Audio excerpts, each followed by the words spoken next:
Petrol पंपावर 1 जुलै पासून नवीन नियम लागू होणार। या नियमामुळे लाखो वाहन धारकांना पेट्रोल डिझेल मिळणार नाही। राज्यातील 2 चाकी 3 चाकी आणि 4 चाकी गाडी असणाऱ्या लोकांसाठी सगळ्यात मोठी ब्रेकिंग न्यूज समोर आली आहे। आपल्या राज्यातील परिवहन मंत्री प्रताप सरनाईक यांनी महत्त्वाच्या सूचना दिलेल्या आहेत, ज्यामुळे आता 1 जुलै पासून पेट्रोल पंपावर गाड्यांना इंधन मिळणार नाही। 1 जुलै पासून या नियमात न बसणाऱ्या गाड्यांना पेट्रोल किंवा डिझेल हे मिळणार नाही।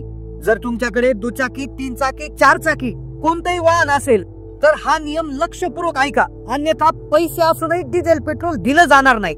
वाहन धारकांनो लक्षपूर्वक ऐका, नेमका कोणत्या गाड्यांना पेट्रोल पंपावर इंधन मिळणार नाही, कोणत्या गाड्यांसाठी सरकारने हा विशेष नियम बनवलेला आहे, कोणत्या जिल्ह्यामध्ये पेट्रोल डिझेल मिळणं बंद होणार आहे, संपूर्ण सविस्तर आता आपण जाणून घेणार आहोत। तुमच्याकडे गाडी असेल, मग तुम्ही पेट्रोल पंपावर पेट्रोल किंवा डिझेल भरायला जात असाल तर तुमच्यासाठी हा अतिशय महत्त्वाचा व्हिडिओ आहे, कारण आपले परिवहन मंत्री यांनी महत्त्वाच्या सूचना दिलेल्या आहेत। सरकारकडून मोठा निर्णय घेण्यात आलेला आहे। पूर्ण देशभरात वाढलेलं प्रदूषण रोखण्यासाठी विविध राज्यांमध्ये नवीन नियमावली जारी करण्यात आलेली आहे। देशाची राजधानी दिल्लीमध्ये 1 एप्रिल पासूनच हा नियम लागू करण्यात आला होता, ज्यामध्ये 100 विशेष मॉनिटरिंग टीम्स नेमल्या होत्या। या समित्यांमार्फत कारवाई केली गेली होती। आता या समित्या ज्या नेमलेल्या आहेत त्या माध्यमातून तुमच्या डेटावर नजर ठेवण्यात येणार, त्यामुळे नियम तोडणाऱ्या गाड्यांची माहिती सरकारपर्यंत पोहोचवण्यात येणार। या सगळ्यांची माहिती पेट्रोल पंपावर नोंद केली जाईल। जिथे जास्त प्रमाणात नियमांचं उल्लंघन केलं जातं तिथे कठोर कारवाई देखील सरकार मार्फत केली जाणार। ज्या गाड्या सरकारच्या नियमामध्ये बसत नाही त्यांना अजिबात पेट्रोल डिझेल दिलं जाणार नाही। आता हा नियम महाराष्ट्रामध्ये लागू करण्याच्या अगोदर दिल्लीमध्ये लागू करण्यात आला होता। दिल्लीमध्ये सुमारे 500 पेट्रोल पंपावर हा नियम लागू करण्यात आला होता। त्यानंतर महाराष्ट्रामध्ये देखील या नियमाची अंमलबजावणी सुरू होते। दिल्लीमध्ये जेव्हा हा नियम लागू केला तेव्हा 500 पेट्रोल पंपावर विशेष पद्धतीचे कॅमेरे बसवले होते। या कॅमेऱ्याच्या मदतीने तुमची गाडी आतमध्ये आली की तिच्या नंबर प्लेटवरून सरकारला एक माहिती मिळते आणि त्या माहितीनुसारच त्या व्यक्तीला पेट्रोल द्यायचं की नाही, डिझेल द्यायचं की नाही हे ठरतं। दिल्लीमध्ये आतापर्यंत 3 कोटीपेक्षा जास्त वाहनांची तपासणी केली गेली आहे। दिल्लीमध्ये आतापर्यंत 4 लाख गाड्यांना नियमबाह्य ठरवण्यात आलेला आहे आणि ज्यामुळे त्यांना पेट्रोल किंवा डिझेल दिलं गेलं नव्हतं। आता हाच नियम महाराष्ट्रामध्ये देखील लागू होणार आहे। आता आपल्या महाराष्ट्रात देखील अशा प्रकारे गाड्यांची तपासणी केली जाईल आणि ज्या गाड्या मग त्या 2 व्हीलर 4 व्हीलर किंवा 3 व्हीलर असू द्या, त्या गाड्या या नियमबाह्य जर सापडल्या तर त्यांना एका विशेष कॅटेगरी म्हणजे POL मध्ये नोंदवण्यात येईल आणि त्या गाड्यांना कुठलेही पेट्रोल डिझेल देण्यात येणार नाही। आपले मंत्री परिवहन मंत्री यांच्याकडून हा नियम लागू करण्यात आलेला आहे। जर तुमच्याकडे 4 चाकी दुचाकी किंवा 3 चाकी कुठलीही गाडी असेल तर हा नियम आता लक्षपूर्वक ऐका। कोणत्या नियमानुसार आता पेट्रोल डिझेल मिळणार, कोणत्या जिल्ह्यामध्ये याची अंमलबजावणी सुरू होणार आहे आणि कोणत्या वाहनाला अजिबात पेट्रोल डिझेल मिळणार नाही। पहा, वाहनांची तपासणी ही कॅमेरा मार्फत केली जाणार आहे। यामध्ये कुठलाही व्यक्ती नसणार आहे। पेट्रोल पंपावर कॅमेरे लावले गेले होते दिल्लीमध्ये, त्या धर्तीवर आता कॅमेरे लावले जाणार आणि सरकारकडून ज्या टीम किंवा ज्या समित्या किंवा जे पथक नेमण्यात आलेले आहे त्या माध्यमातून गाड्यांचं मॉनिटरिंग किंवा गाड्यांची एक तपासणी केली जाते, ज्यामध्ये NPR कॅमेरा जो आहे तो बसवला जातो। त्याच्या माध्यमातून गाडीची तपासणी केली जाते। कॅमेरा गाड्यांची तपासणी करून गाड्यांच्या नंबर प्लेट स्कॅन करतो आणि नंबर प्लेट स्कॅन केल्यानंतर काही विशेष माहिती मिळते आणि त्या माहितीनुसार समजतं की ही गाडी नियमाच्या आत आहे की नियमाच्या बाहेर आहे। परिवहन मंत्र्यांकडून या गाड्याच्या उपक्रमामध्ये डिजिटल आणि पारदर्शी प्रणाली लागू करण्यात येणार आहे। कुठल्याही प्रकारचा उशीर विलंब याच्यामध्ये होणार नाही। तात्काळ त्या ठिकाणी सरकारला समजणार आहे या गाडीचा काय प्रॉब्लेम आहे। यामुळे वाहन मालकांना वेळेतच कल्पना मिळेल आणि त्यांना वाहन पेट्रोल पंपावर पोहोचल्यावर त्यांच्यासाठी इंधन नाकारलं जाईल, त्यांना पेट्रोल डिझेल मिळणार नाही। त्यामुळे वाहनधारकांनो लक्षपूर्वक ऐका की तुमच्या वाहनाशी संबंधित गोष्टी, कोणत्या गोष्टी सरकारकडून तपासल्या जातील, कोणते नियम तपासले जातील, सरकारकडून वाहनांना पेट्रोल पंपावर बंदी का घालण्यात आलेली आहे, कोणत्या वाहनांना इथून पुढे पेट्रोल डिझेल मिळणार नाही, कोणत्या वाहनांना इंधन मिळणार नाही। 3 चाकी 4 चाकी 5 चाकी म्हणजे कुठल्याही चाकी वाहन असतील सगळ्या वाहनांसाठी हे लागू आहे। सरकारकडून पेट्रोल पंपाला चेतावणी दिली गेलेली आहे की BS स्टँडर्डच्या आधारे गाड्यांना वगळण्यात येणार आहे। BS स्टँडर्ड म्हणजे हा भारत स्टेज नावाचा एक स्टँडर्ड आहे जो वातावरणातलं प्रदूषण कमी करण्यासाठी गाड्यांना एक विशेष मानांकन देत असतो। म्हणूनच हा सरकारच्या माध्यमातून नवा नियम घालून घेतलेला आहे। BS स्टँडर्डच्या माध्यमातून गाड्यांना रस्त्यावरून हटवण्याचा निर्णय घेण्यात आलेला आहे। काही गाड्या अशा आहेत नुसतं पेट्रोल डिझेल बंद होणार नाही तर त्या गाड्यांना कदाचित घरीही लावून द्यावं लागू शकतं किंवा स्क्रॅप करावं लागू शकतं। त्यामुळेच गाड्यांना पेट्रोल डिझेल न दिल्यानंतर मुळातच जे मालक आहेत ती गाडी त्या ठिकाणी काहीतरी करून टाकतील आणि जेणेकरून वातावरणाला प्रदूषण कमी होईल. आता कॅमेरामध्ये गाड्यांची नोंद होणार आहे. ज्या गाड्यांची नोंद EOL म्हणून नोंदवली जाईल त्या गाड्यांना पेट्रोल पंपावर इंधन मिळणार नाही, पेट्रोल डिझेल मिळणार. आता ही EOL म्हणजे काय? आता बघा, दिल्लीमध्ये जसं 500 पेट्रोल पंप कॅमेरे लावण्यात आले होते, आता तसेच कॅमेरे महाराष्ट्रामध्ये लावले जाऊ शकतात आणि ज्याच्या माध्यमातून तुमची गाडी EOL आहे का, ती जर EOL निघाली तर तुमचं वाहनाला कुठल्याही प्रकारचं पेट्रोल डिझेल देणार नाही. भले तुमच्याकडे पैसे जरी असले तरीही मिळणार नाही. या निर्णयामुळे लाखो वाहनधारकांना परिणाम भोगावा लागू शकतो. 4 चाकी गाडी असणाऱ्या नागरिकांना या निर्णयामुळे तर डोक्याला ताण वाढणार आहे, कारण की या गाड्यांना पेट्रोल डिझेल मिळणं बंद झालं, या गाड्या रस्त्यावर चालणं बंद होणार.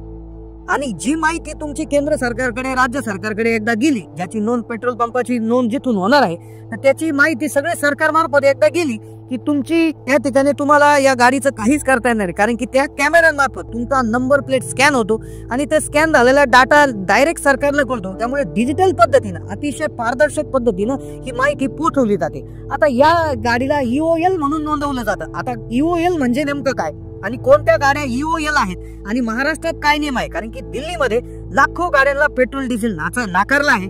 आता तशाच धर्तीवर महाराष्ट्रामध्ये कशा पद्धतीची कारवाई होणार आहे? आता पहा, आता ज्या अशा गाड्या आहेत ज्या BS स्टँडर्ड मध्ये बसत नाही, तर त्या गाड्यांची चौकशी आता केली जाणार आहे. आता याच्यामध्ये सरकारने एकच नियम ठेवलाय. ही तपासणी कशी होणार? तर पेट्रोल पंपावर अत्याधुनिक NPR अशा प्रकारचे जे कॅमेरे आहेत ते बसवले जाणार. तुम्ही गाडी घेऊन पंपावर गेले तेव्हा हा कॅमेरा तुमच्या गाडीची नंबर प्लेट स्कॅन करेल. स्कॅन केलेली माहिती थेट परिवहन विभागाच्या डेटाबेसशी जोडली जाईल आणि सेकंदात तुमच्या गाडीची सगळी कुंडली समोर येईल. जर तुमची गाडी सरकारच्या नियमात बसत नसेल, म्हणजे BS मानांकनाचं पालन करत नसेल, तर तिचं आयुर्मान संपलाय, म्हणजे एंड ऑफ लाईफ EOL. म्हणजेच अशा गाड्या की ज्यांचं वय निघून गेलं आहे, अशा गाड्यांसाठी हा नियम आहे. मग ज्या गाडीची EOL म्हणून नोंद झाली त्या गाडीला पेट्रोल पंपावर एक थेंबही पेट्रोल किंवा डिझेल मिळणार नाही. पेट्रोल पंप चालकांना तशा सक्त सूचना त्या ठिकाणी देण्यात येईल. याचा सरळ अर्थ कसा की रस्त्यावर चालण्यालायक असूनही केवळ सरकारी नियम न बसल्यामुळे ती गाडी तुमच्या भंगारात त्या ठिकाणी करावी लागणार आहे. हा नियम आता त्या ठिकाणी आहे. आता तुम्ही त्या ठिकाणी आता सगळ्यात महत्वाची माहिती अशी आहे की 1 जुलै पासून, म्हणजे आता लगेचच तुम्हाला आता पेट्रोल डिझेल मिळणं बंद होईल का? तर पहा, NPR कॅमेरे किंवा EOL वाहनांना पेट्रोल देण्याचा जो निर्णय आहे तो खरं तर दिल्ली सरकारने 1 एप्रिललाच घेतला होता. दिल्लीमध्ये हा नियम अत्यंत यशस्वीपणे राबवला. 500 पेक्षा जास्त पेट्रोल पंपावर कॅमेरे लावले, 3 कोटीपेक्षा जास्त वाहनांची तपासणी झाली, 4 लाख गाड्या EOL म्हणजे एंड ऑफ लाईफ, म्हणजे त्यांचं वय संपलं अशा घोषित करून त्यांना पेट्रोल डिझेल बंद करण्यात आलं. आता महाराष्ट्रामध्ये असं होणार आहे का? महाराष्ट्रामध्ये कुठली धोक्याची सूचना आहे का? तर आता महत्वाच्या माहितीकडे आता वळतोय. महाराष्ट्राने 2 प्रकारचे जे आहे याच्यामध्ये निर्णय घेतलेला आहे. पहिला निर्णय मुंबईसाठी आहे, खास करून मुंबईसाठी. तर सरकारचा निर्णय अशा पद्धतीने चालू आहे की मुंबईतील प्रदूषण कमी करण्यासाठी महाराष्ट्राने एक विशेष पॅनल बनवलं, एक समिती स्थापन केली. ही समिती मुंबई महानगर परिसरातून पेट्रोल आणि डिझेलच्या गाड्या कायमच्या कशा बंद करता येतील यावर अभ्यास करत आहे आणि फक्त CNG इलेक्ट्रिक वाहनाला परवानगी देण्यामध्ये याच्यावर विचार सुरू आहे. आता याचा अहवाल अजून यायचा आहे, पण सरकारची दिशा स्पष्ट आहे. सरकार डिझेलच्या पेट्रोलच्या गाड्याबाबत गंभीर आहे, याच्यातून दुसरं होतं. आता दुसरी महत्वाचा निर्णय अशा पद्धतीने घेतला जातो. पहिला मुंबईसाठी आहे आणि बाकीचा पूर्ण महाराष्ट्रासाठी आहे. महाराष्ट्राचे परिवहन मंत्री यांनी नुकतीच एक नवीन पॉलिसीला मंजुरी दिली आहे. ते म्हणतात की नो PUC नो फ्यूल. म्हणजे काय की यानुसार तुमच्याकडे जर गाडीचं व्हॅलिड PUC म्हणजे पोल्युशन अंडर कंट्रोल असं सर्टिफिकेट नसेल, PUC सर्टिफिकेट तुम्हाला माहित आहे का? कमेंट करा. PUC सर्टिफिकेट जर नसेल तर तुमची 4 चाकी असो, 2 चाकी असो, कुठली असो गाडी, तर तुमच्याकडे जर PUC सर्टिफिकेट नसेल तर तुम्हाला पेट्रोल पंपावर डिझेल किंवा पेट्रोल मिळणार नाही. PUC सर्टिफिकेट हे तुमच्या गाडीतून निघणारा धूर मर्यादित असल्याचा पुरावा असतं. मग आता अशा प्रकारचा परिवहन मंत्र्यांनी हा जो प्रस्ताव याला कंदी दिला, तो अंतिम मंजुरीला लवकरच सादर केला जाणार आहे. अंतिम मंजुरी अजून मिळाली नाही हे खरं आहे, पण ज्या वेगानं गोष्टी घडत आहे ते पाहता पुढच्या काही महिन्यातच राज्यात नो PUC नो फ्यूल म्हणजे PUC नसेल तर पेट्रोल डिझेल अशी पॉलिसी लागू होऊ शकते. दिल्लीतील EOL म्हणजे ज्या वाहनांचं आयुष्य संपलंय त्यांना त्या ठिकाणी पेट्रोल बंदी, डिझेल बंदी केली. महाराष्ट्रात नो PUC नो फ्यूल म्हणजे गाडी जरी तुमची वय असेल तिचं शिल्लक किंवा तिचं आयुष्य आज जरी असलं, पण जर तिचे PUC नसेल तर तुम्हाला अजिबात पेट्रोल डिझेल मिळणार नाही. अशाही पॉलिसीवर आता सरकार विचार करत आहे. म्हणजे एकाच दिशेने आता या गोष्टी जात आहे. नियम न पाळणाऱ्या गाड्यांना रस्त्यावरून हटवणं. आता तुम्ही लक्षात घ्या, दिल्लीमध्ये नियम लागू केलाय सरकार. जे दिल्लीमध्ये आहे सध्या भाजपचं सरकार आहे. आपल्या महाराष्ट्रात महायुती सरकारमध्ये एक मोठा पक्ष आहे भाजप. त्यामुळे धोरणात्मक निर्णयात साम्य असण्याची शक्यता नाकारते येत नाही. दिल्लीत जर योजना यशस्वी झाली तर महाराष्ट्रात आणायला सरकारला वेळ लागणार नाही. तुमच्या गाडीचं पीयूसी तुम्ही काय करा, व्हॅलिड आहे का, पीयूसी आता तारीख त्याच्यामध्ये आहे का, त्याची मुदत संपली आहे का, चेक करून घ्या. नसेल तर आजच्या आज काय होईल, परत प्रॉब्लेम होऊ शकतो. कारण की नो पीयूसी नो फ्युल हा नियम कधीही लागू होऊ शकतो. तेव्हा धावपळ करण्यापेक्षा काढून घ्या. तुमची गाडी जर 15 वर्षापेक्षा जास्त जुनी असेल, खास करून डिझेल गाडी 10 वर्षापेक्षा आणि पेट्रोल डिझेल 15 वर्षापेक्षा, तर दिल्लीच्या नियमानुसार या गाड्या थेट एंड ऑफ लाईफ म्हणजे भंगारात काढण्याच्या श्रेणीत येतात. तुमच्या गाडीवर कर्ज असेल तर ती तुमच्यासाठी अजून महत्वाची असेल तर या नियमापुढे काही चालणार नाही. वेळोवेळी गाडीची सर्व्हिसिंग करा, प्रदूषण नियमित ठेवा, सर्व कागदपत्रे पीयूसी नेहमी तयार ठेवा. थोडक्यात सांगायचं तर 1 जुलै पासून NPR कॅमेऱ्याचा नियम थेट महाराष्ट्रात लागू होणार नाही, तर ही धोक्याची घंटा आहे.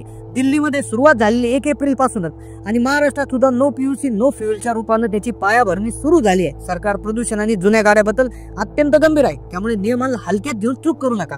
आज तुम्ही 100-150 रुपये वाचवण्यासाठी पीयूसी काढायला टाळाटाळ कराल, पण उद्या हजारो रुपयांचं नुकसान सहन करत तुमची गाडी घरात उभी ठेवावी लागेल. जागे व्हा, तयार राहा, नियमांचं पालन करा, नाहीतर पेट्रोलवर no petrol for your vehicle हा बोर्ड तुमच्यासाठी लागलेला असेल. हा व्हिडिओ अत्यंत महत्वाचा आहे, त्यामुळे तुमच्या मित्र किंवा नातेवाईकांना शेअर करा. ज्यांच्याकडे गाडी आहे त्यांना वेळच सावध करा.